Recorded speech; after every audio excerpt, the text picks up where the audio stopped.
Hey everyone, welcome back to the Out of Spec podcast. My name is Francie, and you are plugging in for another episode that is all about electric vehicles. When it comes to what the heck we're doing with this new industry, it takes a lot of collaboration. I've seen it over and over again with the people that I've spoken with in every facet that affects transportation and especially electric vehicles. That collaboration is key. Communication and information flowing is key to success. And there are important platforms and opportunities for folks to come together, collaborate, find where there are issues, solve problems, critical think, and then everyone give their 2 cents to establish a lot of the standards, a lot of the ways and paths forward that we are defining live right now as a society on where we're going to go with electric vehicles and electric vehicle charging. And one opportunity that is presented to folks is the Testival event presented by CharIN North America. CharIN North America is a really cool organization. I went to a Testival event in Ohio, and today I'm speaking with Oleg Logvenov, who is the chairman of CharIN, as well as that's just one of the things that he wears as one of his responsibilities. And we're going to talk to him about the significance of CharIN, what folks are really trying to work on right now when it comes to standardizations and the issues or the questions that exist right now, and how we're going about them, and kind of where we are along the timeline on getting certain things solved, and generally how the industry is approaching collaboration so that we can all get on the same page before we just try to launch. Let's plug in for this really cool episode with Oleg.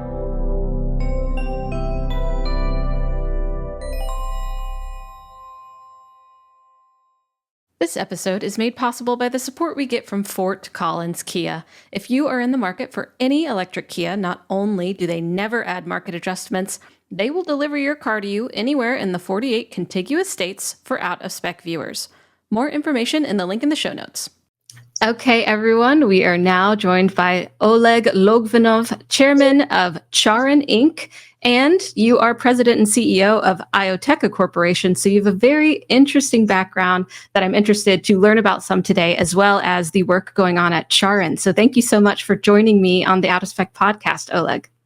It is my great pleasure to be here, and thank you for inviting me. And great. If we start talking about my background, we'll probably need several hours.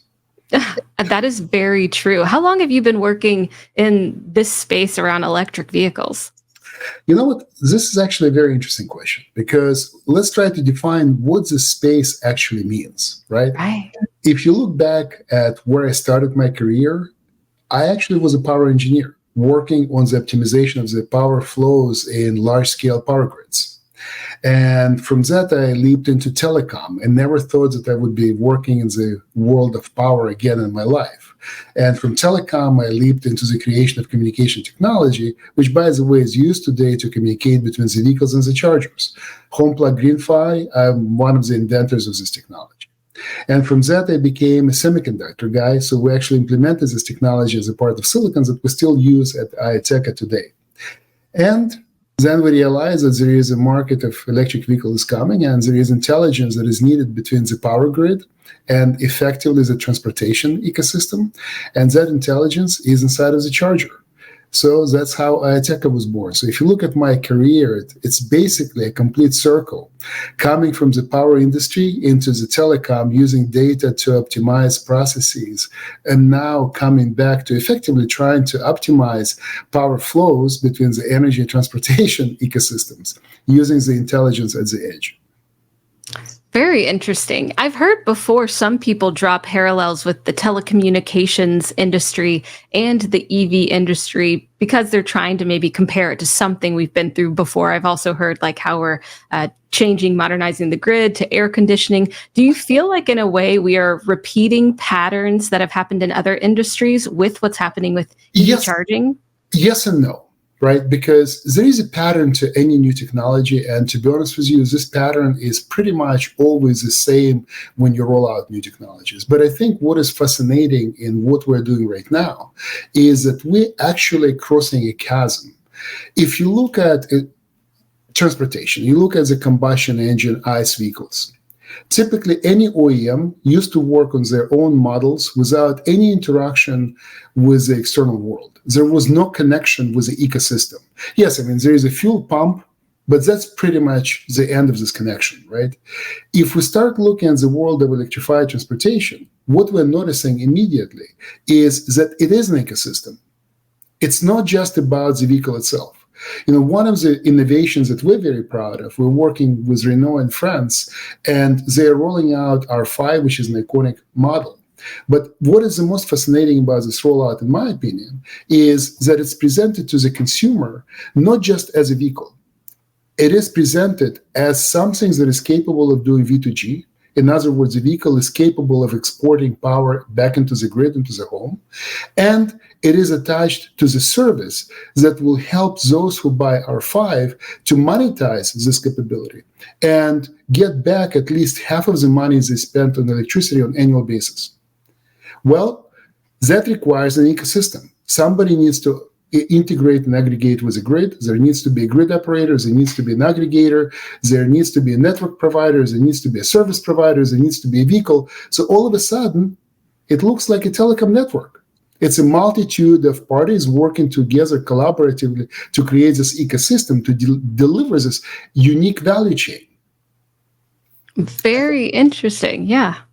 Go ahead. So I think this is a monumental shift. This is a crossing of the chasm, in my opinion, because we go from this island type of operation of ICE vehicles to the connected ecosystem where connectivity actually is probably one of the most important features.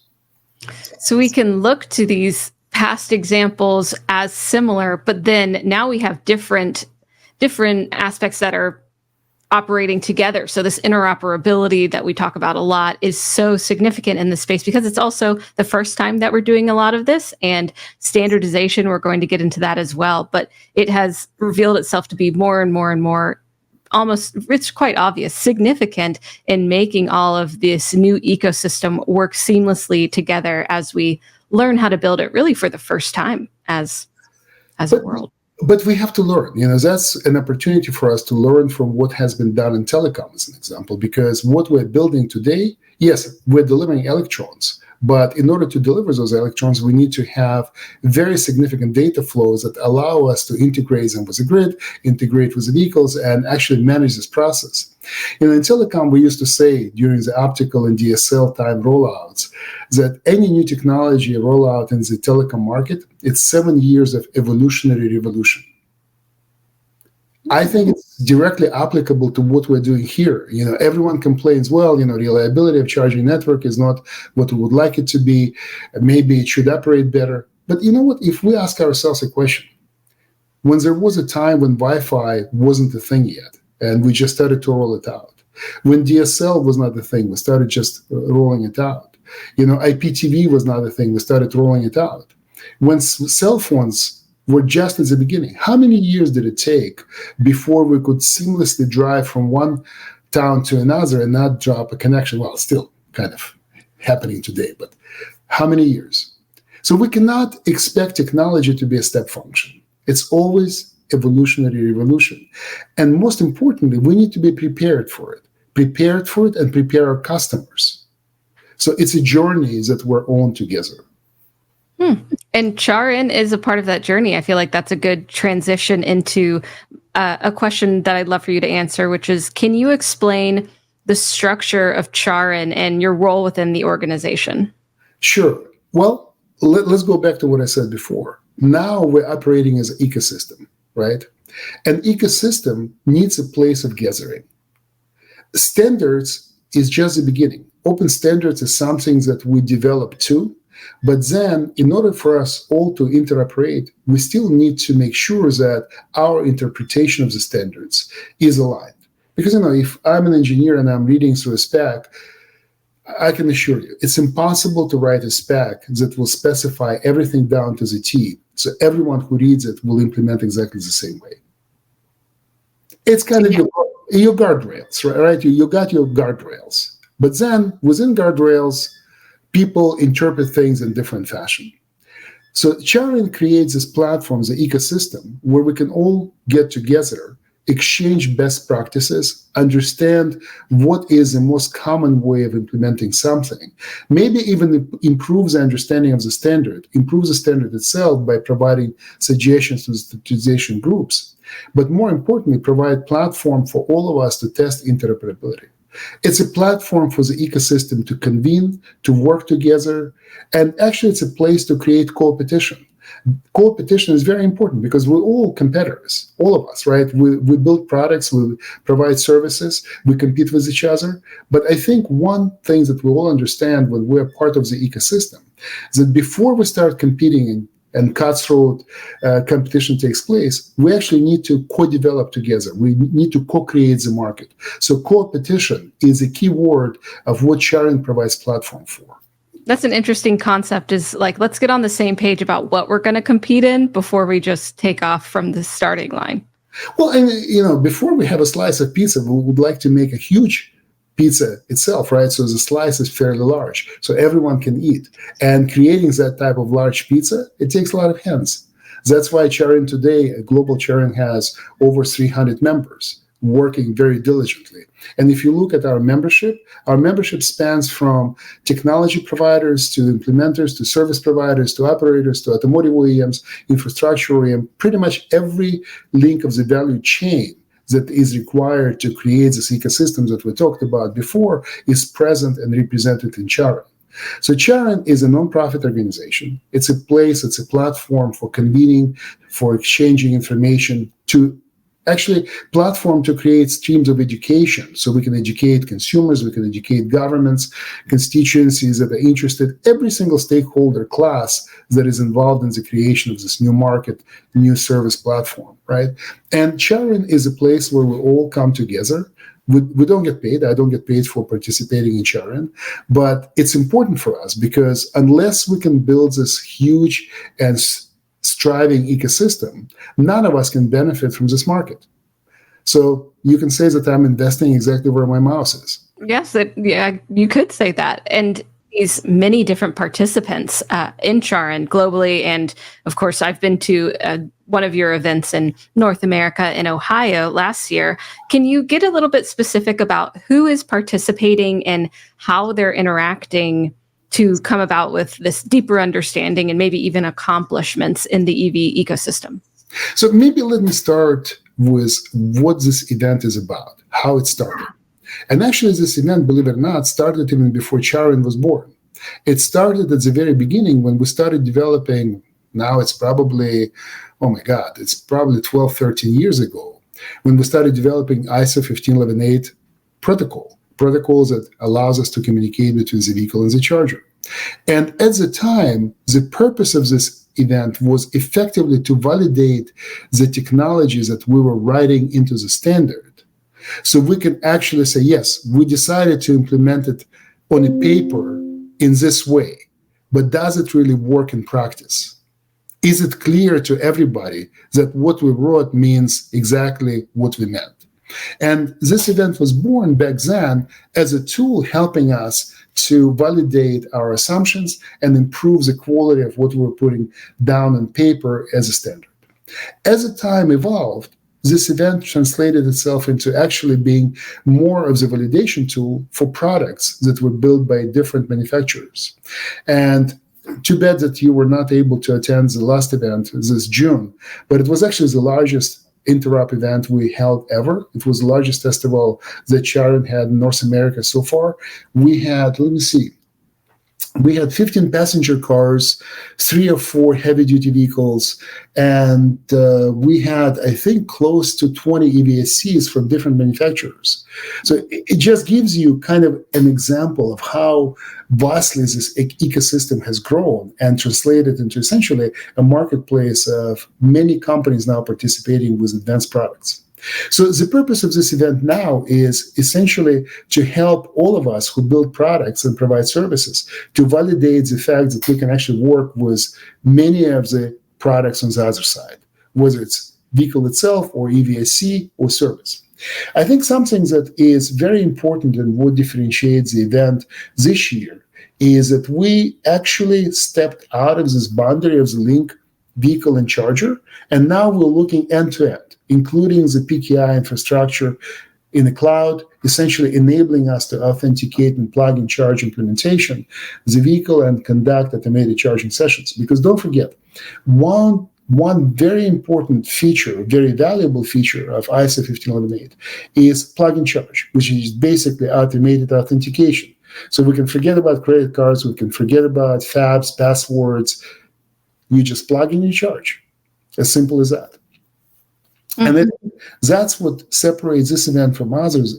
And I would say that was a huge step for the industry to develop to that level.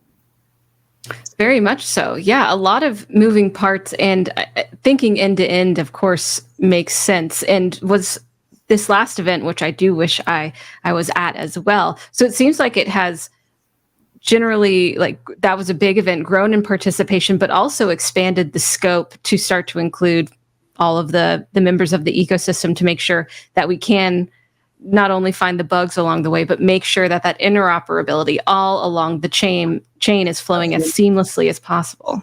Well, let's think about the nature. What makes an ecosystem healthy? It's biodiversity, right? A biodiverse ecosystem is a healthy ecosystem. The same is applicable to the technology space. We need biodiversity in the ecosystem. So we started with just engineers focused on the development of the standard, working on the interoperability. Then we moved to product developers and product suppliers. Now we're moving to the service providers also being part of it. And I also hope that as we progress and as we grow and as we develop into even more so vibrant ecosystem, we will have application providers and new service providers and potentially some new and unique pathways that will be tested for the revenue generation. Just think of internet. When internet started and we saw the first HTML page, well, there wasn't much on it, right? And look at the e-commerce that we're doing today on the internet and ways we're utilizing the ability to connect with each other, including us talking. Yeah, very definitely has evolved also very quickly, especially in this space around EVs. The technology has advanced very dramatically over a short period of time, which makes this kind of interoperability testing. And you mentioned the festival, so the Testival, because it's the Test Festival. That's what you were talking about, just by the way, in case anyone's curious about the name. This also highlights how significant this is, because as everything is advancing and standards are coming along, but also just new technology, that you have a dedicated space to go and interact with perhaps folks in the industry that you wouldn't interact with directly if you were just sticking around in your own lab, just because of how limited things are. It's possible, but it would be a lot more laborious, because imagine that you are going to, let's say I'm an EVSC manufacturer and I need to go visit 20 vehicle manufacturers. That's probably a project for the whole year. Definitely. Yeah. I resources. With a Testival, we can come for 2-3 days and we can test with 20 vehicles. And likewise, each vehicle can test with 20 EVSCs. It's a huge benefit, huge. There is absolutely no replacement for the value that type of event brings to all of us. And all these participants obviously are significant and valuable to the event, because we get to, not only they get to work out anything that comes along the way, have their findings, but as a community, we get to advance as we figure out how, through collaboration, how things are coming along, how to improve. And then I understand how valuable those participants are. And also, I'd love to know about the valuable partners to CharIN that exist, because of course you have this organization, but how does it expand to leverage those partnerships? Well, we need to work with everybody, right? So as an example, if you look at the ChargeX, they were part of our events this time around because they're developing testing specs, and that was a perfect platform for those use cases to be validated and verified. You know, I was very happy to see you guys last year, because you're telling the public, you're telling the constituents and stakeholders that are involved in this market your observations, right? So that type of education is absolutely invaluable. Look at folks who are working on workforce development. We're developing new industry. We need new workforce. And those folks also participated in some of our panels. So, I mean, the list is endless. You know, the government, you know, we have a long history of working with California Energy Commission. The collaboration probably started, 10, 15 years ago when we first time started talking together. And look, when we were developing megawatt charging system, California Energy Commission was actually one of the contributors of funds to allow us to test certain technologies before they were codified as a part of the standard. So, I mean, that type of collaborations are very, very valuable. Department of Energy, Department of Transportation, we need to be talking because we need to inform each other of where the policies are moving. We need to inform policymakers of where technology is going. So we don't become all of a sudden a hostage of consequences that something was developed in the lack of knowledge space and all of a sudden, how do we deal with that? So those events are also a platform for us to get together and exchange valuable data, exchange opinion, thoughts, ideas, and help each other to move forward in a more cohesive way, more, I would say, orchestrated way, rather than creating a cacophony in the market.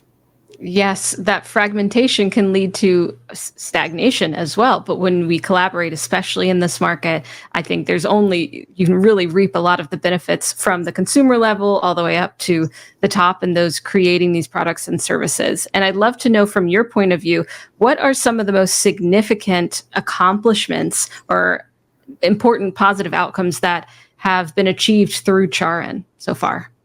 Well, first of all, if you look at unification of the market today around ISO 15118, that's a huge accomplishment that I think CharIN takes a crown for. If you look at today transitions that we're witnessing in North America from J1772 to J3400, CharIN is actually also a platform because we have a task force specifically focused on addressing what are the white spots in the implementation of this new connector form factor to help everybody transition even faster. What are the white spots in the implementation of adapters, which is a necessary evil? I wish we would not have adapters, but it's a necessary evil during the transition. And somebody needs to help the industry to understand what is right, what is wrong. So once again, think of the word competition. Yes, we all would like to compete, but before we can compete, we need to create a market that we can compete in. And that creates all of us working together and focused on making this as successful as possible. You speak to adapters, and we also have talked about before on the channel how they're kind of similar to dongles. How, for instance, Apple products have gone from this connector to that connector, and now we need all of these adapters or dongles to be able to use these products that we have in conjunction with each other. And so that is interesting, and I'd love to dive into that. That would probably be its whole own podcast talking about adapters going into the future. But also from the industry, from the top down, we kind of had a standard CCS, and Tesla had its proprietary connector and standard. And now we are merging towards North American charging standard or the J3400 standard. How is CharIN approaching this challenge of going from what we had as a standard to perhaps just going a totally different direction? Well, I wouldn't call it a totally different direction, but let's bend this thought for now. Yeah. What is happening right now is not unusual, because if you look at where the industry was, as an example, with smartphones, with cell phones in the US, we had 3 standards. And that was a huge pain for all of us consumers, right? Because it used to be the case when you drive from Bell Atlantic territory into Sprint, no connectivity. It's very much the same as we used to have with Tesla ecosystem and the rest of ecosystem based on CCS. So we could have had a fragmented market continue to perpetuate itself in this industry, or a painful decision was made to converge on a single form factor. But please keep in mind that what is changed is actually a form factor, because the communication framework, either inside of J1772 form factor or Tesla-based J3400, is exactly the same. So that is actually what I see as a huge positive for us as a whole industry, because that does improve the economy of scale.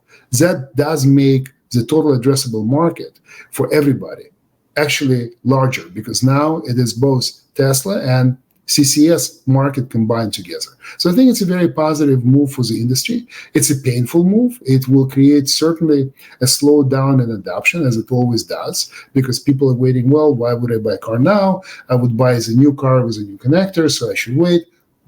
It's inevitable. But I think it's worth the price at the end because we're creating a more unified and more aligned market. And I think that's a great news. Do we have challenges on this path? Of course, because technical specification that is built for implementation by single vendor within single vendor ecosystem is not the same as a standard built for implementation by multiple vendors. And this is a pain that we're going through right now.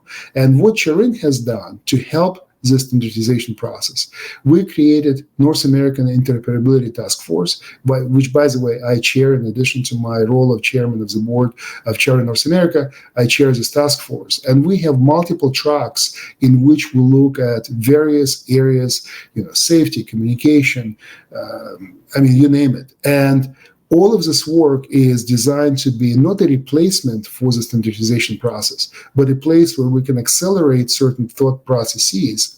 And if we find, as an example, that there is a white spot in the standard, we can contribute into the standardization work. If we find that there is a policy issue or even consumer education issue, we can actually fix those white spots and provide the content that is needed or education that is needed to those who essentially will be making decisions to purchase, deploy, or otherwise operate those technologies. Can you paint a bit of a picture of what it looks like to build these standards out, especially from the collaboration point of view, for someone who doesn't know, like, how is it like writing law and everyone comes to agree, or they try to not to interpret it their own way and argue it in court? Sometimes I think about it that way. How would you describe it? I'll just say the following. Actually, standards development is also based on Robert's rules. So that immediately tells you what the process looks like. And, sometimes standards development process is driven by technology, but, somebody, when I started working in the space of technology development, told me, when you go into standards, it's 50% marketing, 50% political, and the remaining part technical. Well, perhaps not as skeptical as that, not as cynical as that, but yes, it's basically about making compromises, because when people come and contribute something into the standard, right, the expectation is, well, if I contributed this piece of technology, it's now codified in the standard, I will get a benefit, right? So I will be the first one. So they become very protective of their contribution. So a big art of developing standards is actually finding compromises among many parties, many of them who compete with each other, and finding a way to move forward and develop the market.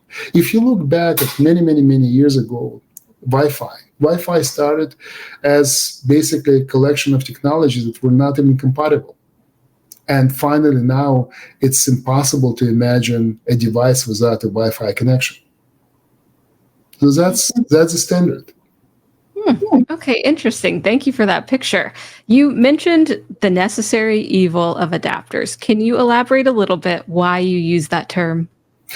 Well, the term is quite appropriate, because if you look at whether it is J3400 or J1772, there is a safety envelope. There is a safety implementation that was thought through, labored over, and developed as a result of collaborative effort of many people who basically created this, okay, if I plug this plug into the socket, it will be safe. When you add an adapter, you're basically adding 2 points of failure, right? Because now you plug in this plug into something that is not intended socket, and now on the other end, it has to become a plug that will plug into the socket. So you have 2 more points of failure. And as a result, of course, you cannot expect that everyone will implement products to the best of their abilities. There will be cheap knockoffs coming from various parts of the world. And as a result, that could be a huge point compromising the safety. That's why adapter in general is always a very, very, very challenging work. I mean, I'll give you a very simple example. Let's not talk about electric vehicle charging. Let's talk about USB cables. You can go on Amazon and buy cable for a couple of dollars. And then you discover that somehow you cannot even plug into a phone. Yeah, that's one question we've thought about too, and not encourage people to just buy any third-party adapter once they perhaps get access to the Tesla supercharger network because you don't know exactly the technology that they're using. And there's a lot of electricity flowing through these adapters, and safety is important. So is that something that is happening as well at testable events? Adapter we're technology? not there yet with testing the adapters. It's something that we've been thinking about, but there is no plan at the moment clearly how to do it. But what I would really encourage you to do is to look at the CharIN position statement regarding the safety of adapters, because CharIN clearly articulated our position. Adapters, if they need to be used, they need to meet certain requirements, and those requirements are very clearly spelled out in our position statement. Mm-hmm. That's a good place to point them to. Look there, and be careful, of course, if you're trying to incorporate an adapter into your lifestyle. Of course, that's a challenge. And I also want to think big picture as well. What do you think from your point of view with your experience and the many chairs that you are holding? What are the biggest challenges facing the EV ecosystem right now? And is CharIN playing a role in helping to alleviate them or find solutions? From my point of view, it's actually education of various constituencies. We need to be able to educate everybody and tell everybody the truth. Because if you look at many articles today, many FUD streams, as I would call them, people talk about crushing demand for electric vehicles being not good, it's too expensive. And this is not true. And if you look at the numbers, if you look at data actually tells us that adoption of electric vehicles is continuing. If you go on the road, on the street, the evidence is right there. When I bought my ID4 3 years ago, I was probably the only one on the road in New Jersey. And now I drive around, I see a few cars around me that are exactly the same type of vehicles. So the evidence is right in front of us. I mean, is adoption going to be growing double-digit every year? Of course not.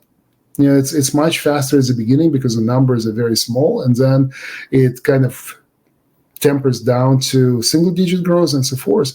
But it doesn't mean it's not growing. It's growing. But on volumes that those percentages are applied, it's still significant growth. Actually, data presented by Bloomberg New Energy Finance at our festival during the conference was exactly collaborative with what I just said.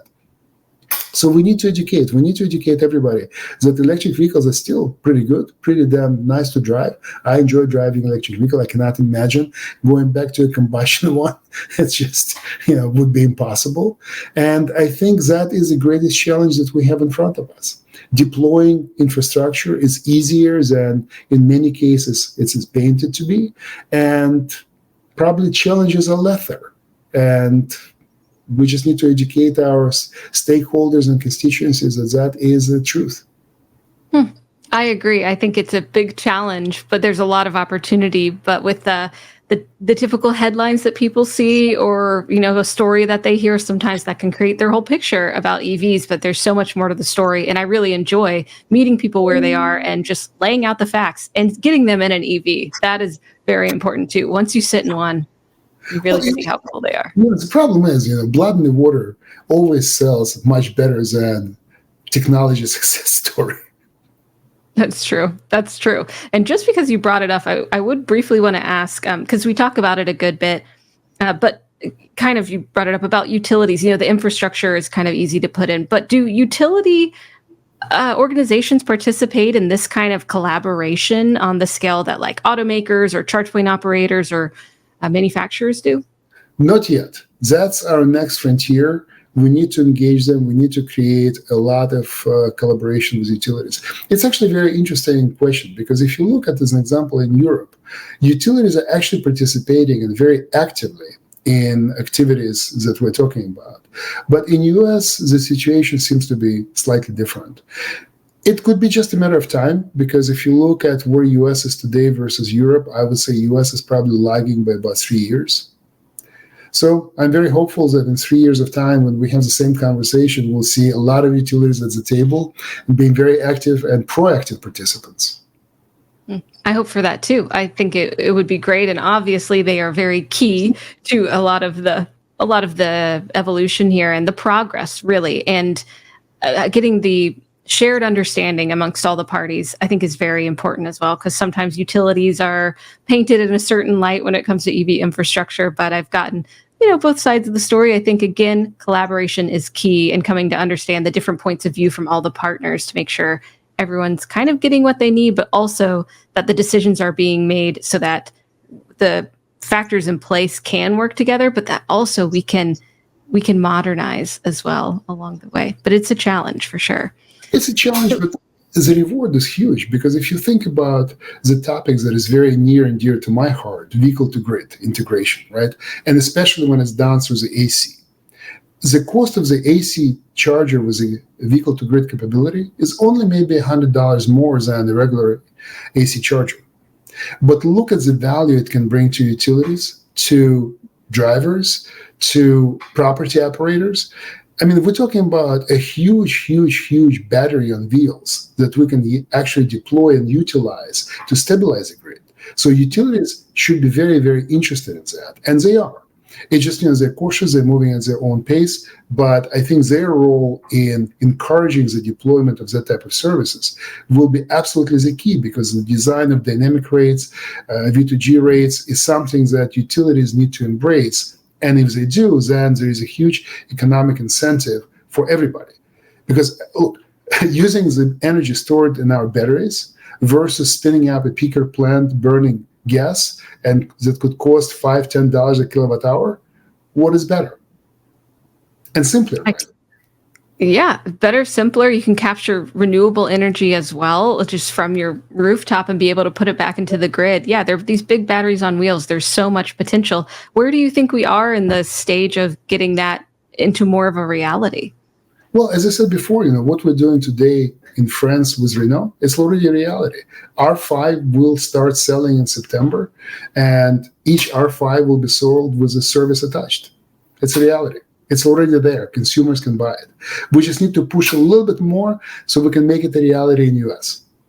Yes, that's typically a theme sometimes. Just got to keep pushing a little bit over here in the US. And luckily, I do look on the bright side. We can take lessons learned and takeaways from projects like that over in other countries, other regions, and try to incorporate them here where it makes sense. So there's opportunity everywhere, of course, but it is a challenge. I'm glad that we have you, contributing to it, and the whole collaboration as well.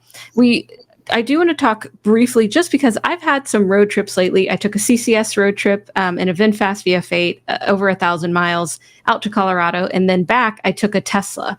And I did notice that interacting with the charging network is quite different. With the CCS vehicle, like you were talking about earlier, I have to open the app, activate, versus the Tesla network. I plug in, it immediately starts charging. For plug and charge, I know that we have some of the abilities, but it's limited. Can you explain to me a little bit, because I do think it will really affect everyone's experience with public EV charging, but where we are in the process of getting this to where it can be standardized across the board and utilized really across the board? Well, I think we can draw a parallel again. If you look at the early days of desktop computers, there was Apple Macintosh with its own ecosystem, and then there was an arrival of IBM PC, and then IBM PC clones. And that really exploded the market, because all of a sudden the cost went down, user experience went up, and everyone was buying IBM PC clones, and they became a de facto standard. I think something like that is happening right now with charging. It's always very easy to make something work when you have an ecosystem of a single vendor, because you know what you're doing with yourself. You don't need to go and consult with somebody. Interoperability is based on the fact that you essentially build both sides of this equation, and they will all work together because you just build them like that. What we're trying to do in the world of the open standards, and that's where CharIN plays a role, because our members are everybody, including Tesla, by the way. It's much more difficult, because making things interoperable among different vendors, let's go back to this difference in interpretation of the same standard, right? It's always challenging. It takes more effort, more time, but what it results to in the end is that you have an ecosystem with a very strong competition. And competition is a key, because competition is what pushes the envelope of innovation, price, user experience, I mean, look, if it wouldn't be for competition, battery price would not have gone from $1,000 per kilowatt hour down to under 100. Yeah. It just would never happen. And now we're talking about sodium-ion batteries. It could be probably even a quarter of that. That's competition. It's driven by the competition. So I think what we're going through right now is, yes, it was a single vendor ecosystem, Tesla, and Tesla did a great job showing that this experience is possible. But now Plug and Charge is actually an implementation of the same functionality, the same convenience, but making it available to every single vendor who wants to participate in this ecosystem. It's not easy, but it's worth accomplishing. It is worth accomplishing. And we've mentioned one of your goals perhaps in the future for CharIN is incorporating utilities or, pulling them into the conversation, plug and charge, that kind of work. What are the other current goals and initiatives that CharIN is focusing on in 2024? Numerous. And I would strongly encourage everybody to go to the website and peruse through all of the initiatives that we're working on, because they're numerous. As an example, automated charging with assistance of an automatic arm or some other device.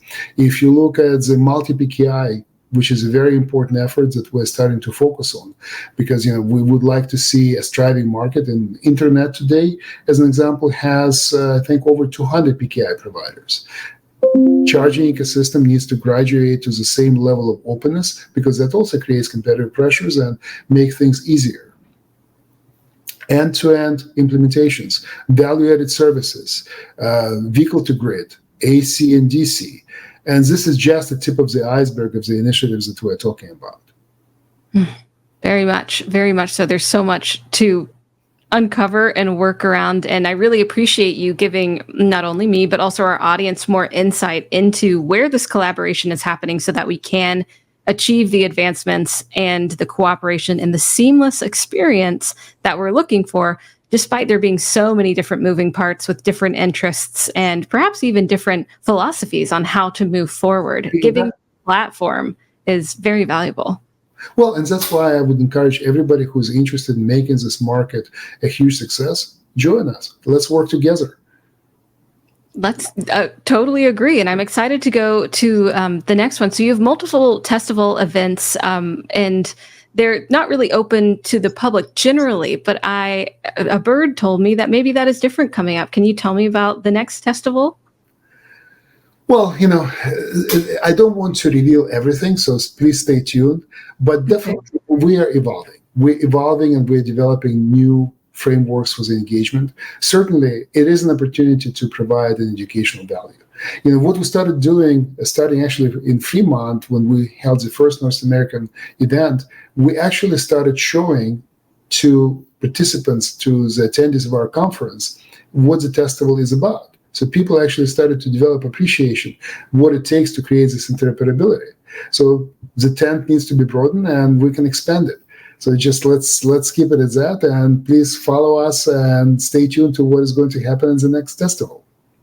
Thank you so much, Oleg, for your very valuable time. I know how much of a busy man you are, so I really appreciate you coming on and giving us insight into this very key factor of the EV ecosystem. So thank you very much for your time and energy. I will make sure to continue to cover and also participate in the CharIN events as much as I can.